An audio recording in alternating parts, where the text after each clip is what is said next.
அதிகமாக இருக்கும். விஜயால் கரூருக்கு போக முடியல, ஒத்துக்கிறேன். புஷி மற்றும் நிர்மல்குமாரால் போக முடியல, வழக்குகள் இருக்கிறது, ஒத்துக்கொள்கிறேன். ஆதவுக்கு சபரீசன் வேலையை பார்க்கணும், அவரால் போக முடியல, நான் ஒத்துக்கிறேன். கரூர் மாவட்ட நிர்வாகிகள் பயந்து ஓடிட்டாங்க, ஒத்துக்கிறேன். திருச்சி, அரியலூர், பெரம்பலூர், ஈரோடு, நாமக்கல் மாவட்டத்தில் உங்களுக்கு நிர்வாகிகள் இருக்கிறார்கள் தானே? அந்த நிர்வாகிகள் இந்த இறந்த 41 பேர் வீட்டுக்கும் சென்றிருக்க வேண்டுமா வேண்டாமா? செத்தது எந்த கட்சிக்காரன்? தாவேகா. யாரை பார்க்க வந்தவன்? விஜய். அவங்க வீட்டுக்கு பிஜேபிக்காரன் போயிட்டான், அதிமுககாரன் போயிட்டான், திமுககாரன் போயிட்டான். தாவேகாரன் மட்டும் போல இல்லை. ஃபஸ்ட்டு கட்சியில் என்ன நடக்குது, என்ன பண்ண போகிறோம் அப்படின்றதுக்கான தகவல் உங்ககிட்ட இருக்கா? உங்கள் தரப்பு என்ன என்பதை நீங்கள் பொதுவெளியில் வந்து சொன்னீர்களா? மறுத்தீர்களா? பொய் சொல்கிறாங்கன்றதை சொன்னீங்களா?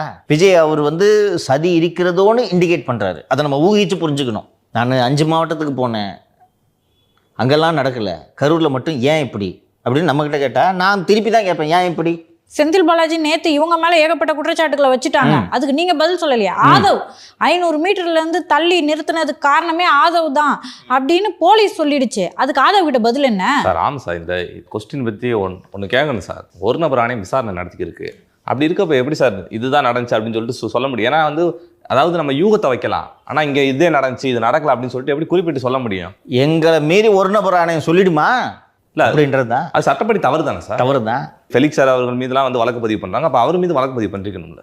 நாங்கள் ஆளுங்கட்சிப்பா, என்ன வேணாலும் பண்ணுவோம். என்ன பண்ணுவேன் நீ? அவர் செந்தில் பாலாஜி ப்ரெஸ் மீட்டில் எல்லாம் நல்லா பேசுகிறாரு, ரைட்டு. ஆனந்த விகடனில் போட்டிருக்க கார்ட்டூனை எடுத்து நீங்கள் பவர் பாயிண்ட்டில் போட்டுட்டு நீங்கள் ப்ரெஸ் மீட் வைக்கிறீங்கன்னா உங்கள் நோக்கம் உண்மையை விளக்குறதா, விஜயை சிறுமைப்படுத்துறதா, விஜய் மீது பழி போடுவதா? அந்த கார்ட்டூனை போட்டு விஜய் அதை அவங்க உட்காந்து ரசிக்கிற மாதிரி ஒரு ஃபோட்டோவை நீங்கள் அந்த பவர் பாயிண்ட் ப்ரெசன்டேஷனில் வைக்கிறீங்கன்னா அது போட்டு பக்கத்தில் அந்த தகவல்களை போடுறாங்க, எத்தனை மணிக்கு வந்தாரு, செஞ்சாரு. அதை ஏன் பேக்ரவுண்ட் வைக்கிறீங்க? அப்போ உங்கள் நோக்கம் என்ன?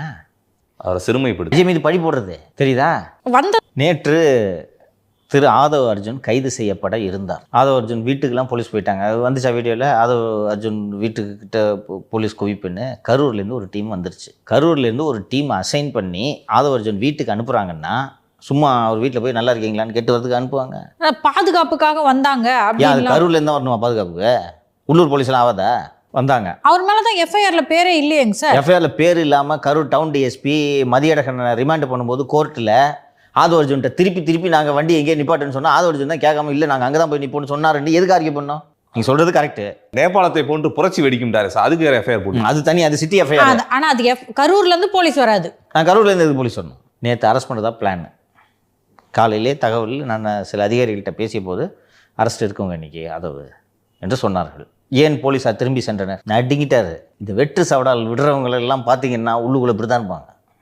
நடுங்கிட்டு யாருக்கு போன போட்டிருப்பாரு? ராகுல் காந்தி அவர்கள். விஜய்க்கா கற்றுக்கிட்ட அரசியல் இவ்வளோ தான். மாப்பிள்ளை சாருக்கு அவரா வந்து கரூர் போலீஸை கண்ட்ரோல் பண்ணுறாரு. அவர் தான் எல்லாத்தையும் கண்ட்ரோல் பண்ணுறாரு. சிஎம் அப்புறம் சிஎம் கண்ட்ரோல் பண்ணுறாரு நினச்சிட்ருக்கீங்களா நீங்கள்? அருட்தந்தை அல்வா அதிகாரியெல்லாம் யார் இந்த பதவிக்கு கொண்டு வந்தது? ஊருக்குள்ள வர பேசிக்கிறாங்க, முதலமைச்சருக்கு அடுத்து மாப்பிள்ளை சார் தான் அடுத்த சிஎம்னு. அது மருமக சண்டை, அது தனி நடக்கட்டும், அது நடக்காமல் போகாது.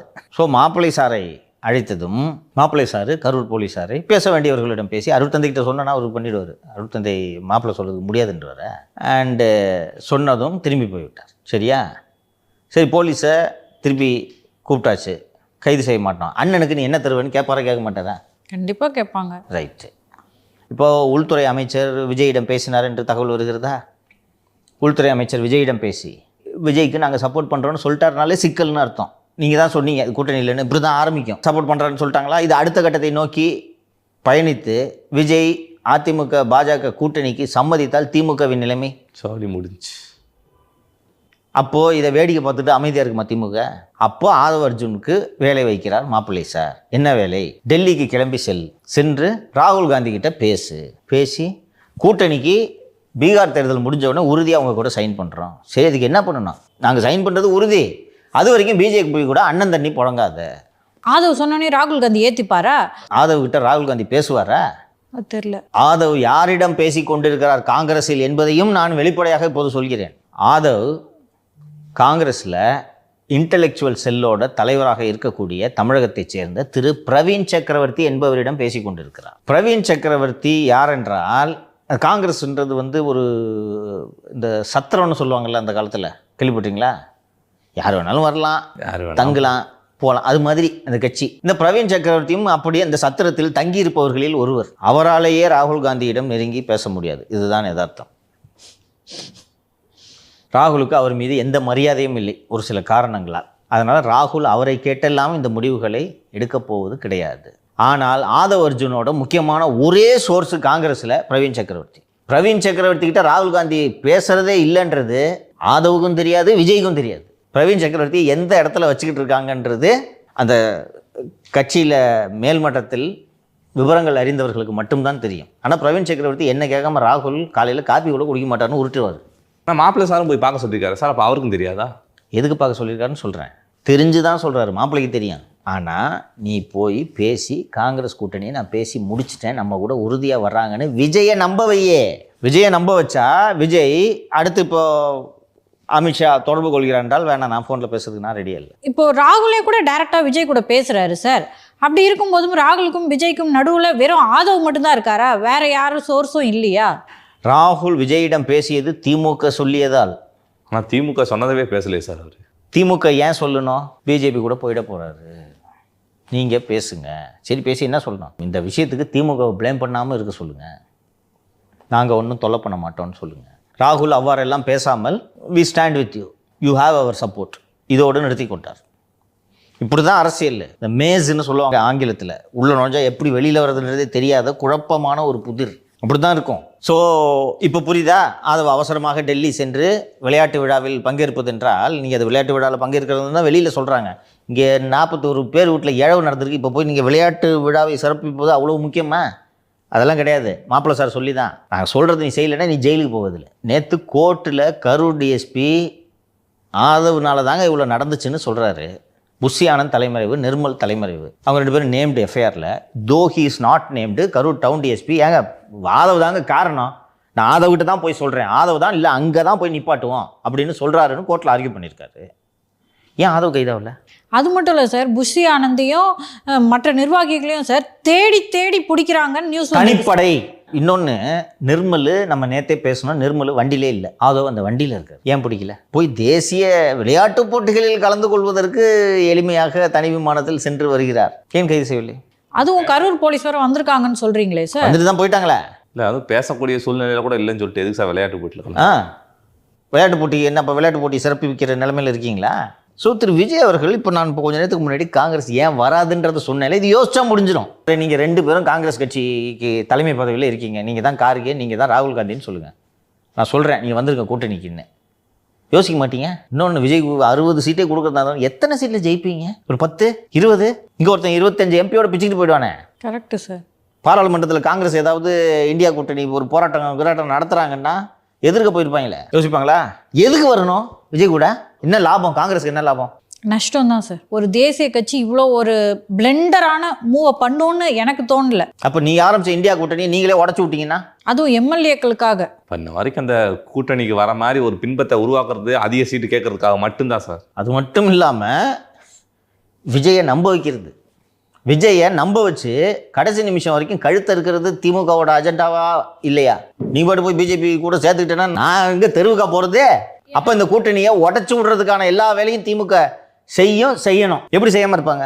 இப்போது தெரிஞ்சோ தெரியாமலோ இந்த சிக்கலில் திமுக மாட்டிக்கிச்சு, இது வரைக்கும் மாட்டிக்கிச்சு சிக்கலில். இப்போ தப்பிச்சு வெளில வரணும் என்னமோன்னு நினச்சிங்க, ஒரு கலாட்டா பண்ணி விஜய் மிரட்டி பார்க்கலான்ட்டு தான் நீங்கள் ஆரம்பிச்சிங்க. போஸ்ட் ஓட்டி கொலைப்பழியெல்லாம் சுமத்தி எல்லாம் வேகமாக ஆரம்பிச்சிங்க. என்ன எவனுமே விஜய் போய்ட்டு திரும்ப மாட்டேங்கிறான், நம்ம பக்கத்தே திரும்பிட்டு இருக்காங்கன்றது தெரிஞ்சு போச்சு இன்றைக்கி. இதில் பார்த்தா ஐயோ இன்னையா உள்துறை அமைச்சர் வேறு பேசியிருக்காருன்றீங்க, ஐயோ அப்படின்ற லெவலுக்கு வந்துட்டாங்க. அப்போ இதை உடச்சி விட்ற வேலையை பார்க்கணுமா இல்லையா? அதுவும் ஃபோனில் பேசி நாங்கள் உங்கள் கூட நிற்கிறோம் அப்படின்ல வேற சொல்லியிருக்காரு. பயப்படாதீங்க, இதை பற்றியும் கவலைப்படாதீங்கன்னு சொல்லியிருக்காரே சார். எம்பிக்கள் குழு வந்தப்போவே தெரிஞ்சு போச்சு. அது உண்மையிலே நல்ல பிரமாதமாக வந்து எல்லாத்தையும் ஆய்வு பண்ணுறாங்க சார். அதுவும் அந்த ஏமாலினி சொல்கிறாங்க, இது வரைக்கும் ஸ்டாம்பீட் நடந்திருக்குங்க, ஆனால் எந்த பிரச்சாரத்துலேயும் நடக்கலை. ஏன்னா அது வந்து பர்மிஷன் கொடுத்து நடக்கிற ஒரு இன்சிடென்ட். அப்படி இருக்கும்போது அங்கே எப்படிங்க இப்படி நடக்குது அப்படின்னு கேட்டாங்க. இவா யாருக்குமே பொறுப்பு இல்லைன்ட்டாங்க. அப்போ பிஜேபி களத்தில் இறங்குதுன்றதை திமுக தெரிஞ்சுக்கிச்சு இல்லை? கதறாங்க சார். நேருலாம் வந்து எவ்வளோ பிரச்சனைகள்லாம் இருந்தது, அப்போலாம் வரல இந்த குழு. மணிப்பூருக்கு சென்றார்களா? யோ நான் மணிப்பூருக்கு போக மாட்டேன், இங்கே தான் வருவேன், என்ன பண்ணுவேன்? என்ன பண்ணுவீங்க? நீங்கள் சொல்லலையா கள்ளச்சாராய சாவுக்கு போகல, நீ கள்ளக்குறிச்சிக்கு போகல, இங்கே வரலன்னா அப்படி தான் நான் கரூருக்கு தான் வருவேன்ட்டு சிஎம் சொல்லியா? அது மாதிரி தான். அப்படி நீங்கள் போனீங்களா? அவங்கள கேட்குறீங்க. அங்க பொறுமையா செத்தாங்க, இங்க கொத்தா செத்துட்டாங்கல்ல அப்படின்றீங்க. அது ஒரு விளக்கம் மனசாட்சி வேற இல்லாம கொடுக்குறீங்க. எங்களுக்கு மணிப்பூர் போக பிடிக்கல, எங்களுக்கு தமிழ்நாடு தான் தமிழ்நாடு பிடிச்சிருக்கு. தான் பிடிச்சிருக்கு. நீங்க சொல்லியா கள்ளக்குறிச்சிக்கு போக எங்களுக்கு பிடிக்கல, கரூர் தான் பிடிச்சிருக்குதுன்னு நீங்க சொல்றீங்க, அவங்க சொல்றாங்க. நீங்க அரசியல் பண்ணும்போது அவங்க அரசியல் பண்ண மாட்டாங்களா? இதான் தெரியுதா? இப்போ போஸ்ட் ஸ்டாம்பீடு சுச்சுவேஷன் என்னன்னு பார்த்தீங்கன்னா இதான் இன்னைக்கு சுச்சுவேஷன். ஸோ இப்போ விஜய் முன்னாடி என்னென்ன ஆப்ஷன்ஸ்? இதுக்கு நடுலங்க சார் ராகுல பேசி நாங்கள் விஜய் எதுவும் பண்ண மாட்டோம், நீங்கள் ஒரு வார்த்தை சொல்லிடுங்கன்னு சொல்லியிருக்காங்க. ஆனால் விஜயை மட்டும்தான் திமுக டார்கெட் பண்ணுது. அப்போது விஜய் மட்டும் நீங்கள் டார்கெட் பண்ணுவீங்க. விஜய் குறைந்தபட்சம் தன்னை தற்காத்து கொள்வாரா மாட்டாரா? தற்காத்து கொள்ளணும் சார். நேரம் தற்காத்து கொள்றதுக்கான நடவடிக்கைகளை எடுத்திருப்பாரோ சார்? அமித்ஷாட்ட பேசுனது என்ன நடவடிக்கை? அந்த தற்காத்து கொள்கிற நடவடிக்கையை விஜய் எடுக்கலைன்னு வச்சுக்குவோம். இந்த எம்பிக்கள் குழு இன்னும் அறிக்கை கொடுக்கல. எப்படி கொடுப்பாங்க? எப்படிப்பா கொடுப்பாங்க அறிக்கை? என்னதான் இருந்தாலும் விஜய் கொஞ்சம் லேட்டாக வந்திருக்க கூடாது. ஃபோக்கஸ் லைட்டை போட்டுக்கிட்டு முன்னாடி இருந்தே முகத்தை காட்டிட்டு வந்திருந்தாருன்னா இவ்வளோ கூட்டம் வந்திருக்காது.